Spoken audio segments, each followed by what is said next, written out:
Você pensou com aquela relação com as mãos limpas do Falcone, que ele A minha estavam revertendo as condenações, poderiam acontecer isso, e você estando no outro espectro, você poderia trabalhar de outra forma? Foi exatamente isso. O que eu pensava? Eu já conhecia a história do combate à corrupção na Itália. Isso. Da Operação Mãos Limpas. Não era bem o Falcone. O Falcone é da máfia lá na Sicília. Mãos Limpas é promotores lá italianos em Milão contra a corrupção. E eu tinha conhecido eles. Eles tinham vindo ao Brasil. Né? Pessoas como o Antônio de Pietro, Per Camilo Davigo.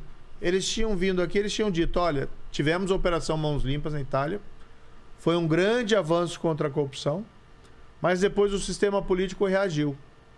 E mudou as leis para dificultar condenações, mudou as leis para dificultar prisões e começaram a culpar o judiciário. Aquela história da criminalização da política, Sei. combate à corrupção faz mal para a economia. Então a gente já tinha visto essa história. Eu sabia que ia acontecer no Brasil e eu vi a possibilidade de ir para o Ministério da Justiça, agora em Brasília como ministro, para servir de contraponto a esse movimento. E fazer exatamente o contrário.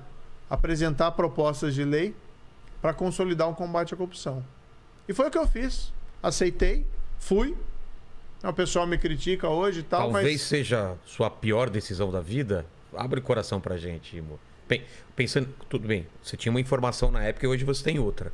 Mas olhando em retrospecto, foi uma péssima decisão?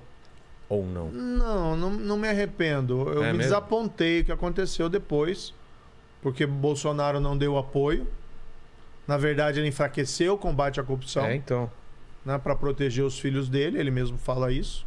Que eu não podia ficar no governo porque eu não aceitava proteger. Ele falou isso? A família falou isso publicamente.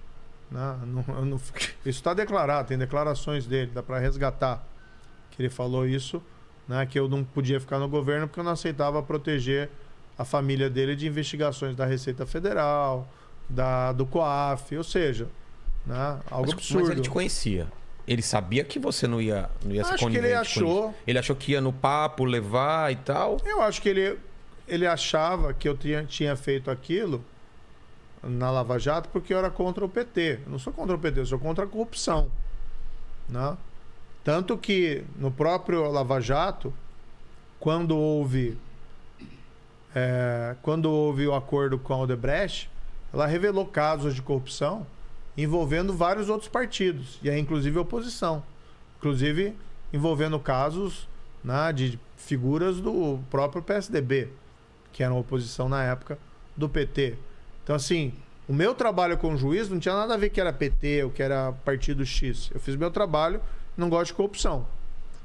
Contra o PT, eu tenho divergências de outra natureza. Né? Ideológicas, não concordo. O PT tinha que fazer uma meia-culpa da corrupção que houve no governo para ele poder dar a volta por cima. Também não concordo com as ideias econômicas ou políticas, mas é uma outra história. Tá. Mas aquilo não guiou meu trabalho como juiz. Como juiz, eu apliquei a lei. Talvez o presidente achasse que eu tinha feito aquilo porque eu era contra o PT, mas eu fiz aquilo porque eu era juiz. Apliquei a lei. E achasse, então, que no governo eu ia protegê-lo. Né? Mas assim, não posso. O ministro da Justiça não é advogado, não é babá do presidente da República e nem dos filhos dele. O ministro da Justiça, qual que era o meu sentimento? Se eu fizesse isso, eu estaria traindo a população brasileira. Porque a Lava Jato ela só foi possível não por causa do juiz, do procurador, do policial. Foi possível porque a opinião pública e a população apoiou a Lava Jato aos milhões. E como é que eu, que tinha tido apoio daquela população naquele momento crucial da Lava Jato, ia aceitar trair a lei e agir como um advogado do presidente para protegê-lo contra investigações legais? Rachadinha é crime. Né? Rachadinha é crime. Como é que eu ia trair a confiança... O nome parece que é uma coisa bonitinha, mas não é, né? Rachadinha é muito mais grave do que parece a palavra, né? O pessoal, para entender, é o seguinte: você nomeia alguém servidor público no teu gabinete parlamentar e você pega o dinheiro. É dinheiro público. Exato. Quem faz isso está praticando um crime. Pode não ser igual aos milhões da da Petrobras, né? Mas quem faz isso faz coisa pior também. Né? A gente não sabe exatamente o que está acontecendo hoje, porque desmantelaram o combate à corrupção. Hoje você não vê ninguém. Né, Vilela? Vou fazer uma pergunta, teste para você. Me diga o nome de uma pessoa, de um figurão, que foi preso por corrupção em 2021. Não, esquece. Ninguém.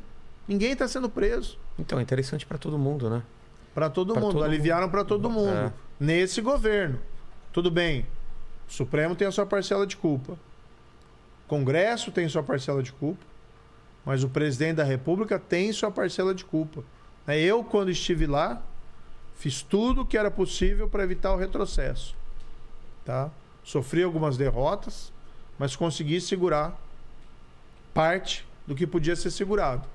Quando eu saí em abril de 2020... Ficou quanto tempo? Fiquei 1 ano e 4 meses.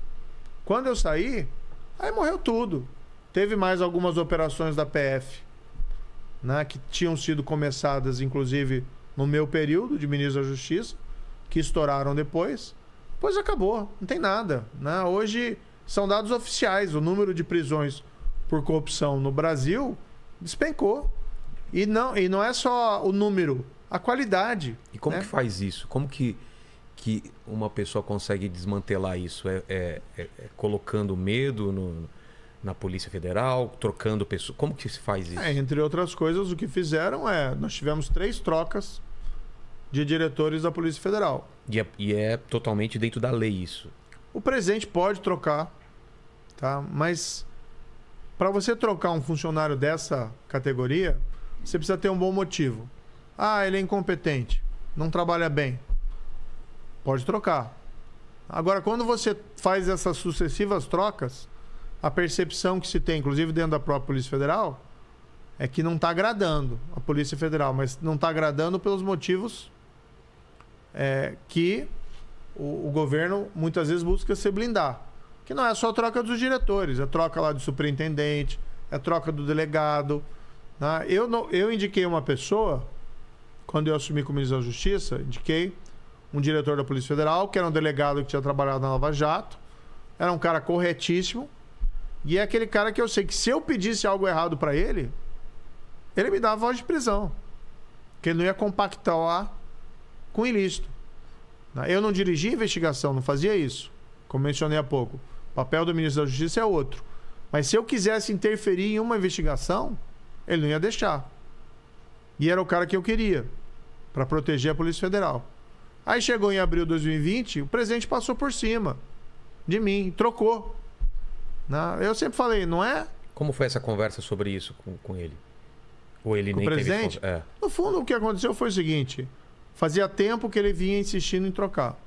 E eu estava segurando. E eu ia postergando. E eu ia colocando. Até que chegou ali em abril de 2020, eu falei para ele: presidente, eu não aceito a troca. Se for substituído, eu vou sair do governo. E falei, vou falar a verdade. Porque eu devia aos brasileiros a verdade.